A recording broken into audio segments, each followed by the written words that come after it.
बरं, आता खेळ खऱ्या खोट्याचा. मी काही विधानं करणार, त्या विधानांवरती उत्तर द्यायचं. सगळ्यात आधी ताई, मग सासूबाई आणि मग सगळ्यात शेवटी तुम्हाला. हां, तुम्ही उत्तर द्यायचं, तोपर्यंत नाही. लग्नानंतर मिस्टर ताईपेक्षा जास्त बोलणार आहेत. खरं की खोटं? खोटं. खोटं. खरं. कसं काय हो? बोलावंच लागेल. तुम्ही ठरवून ठेवलंय?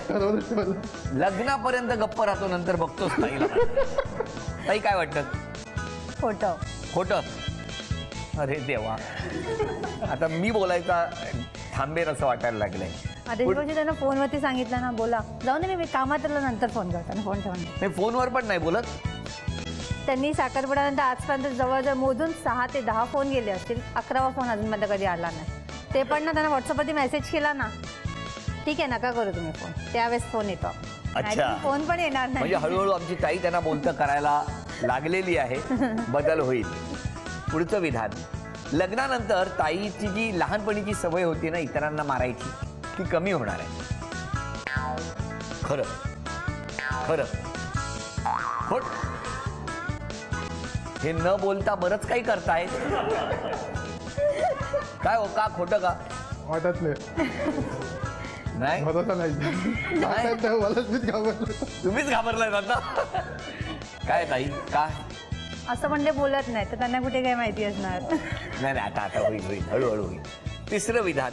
लग्नानंतर ताई स्वतःच्या तब्येतीची खूप काळजी घेणार आहे. खरं. खरं.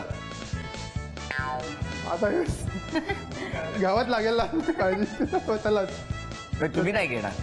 मला तर घ्यावीच लागेल, सगळ्यांचीच घ्यावी लागणार. हो, नाही नाही नाही, नक्की नक्की ताई स्वतःची काळजी घे, कारण स्वतःच्याकडे फार दुर्लक्ष ताई तू करतेस अशी सगळ्यांची तक्रार आहे. आणि स्वतःची काळजी घेतली की मग घरातल्या सगळ्यांची काळजी घेणं शक्य होतं. तेव्हा स्वतः सुदृढ तर घर छान. तुम्हा दोघांनाही शुभेच्छा आहेत.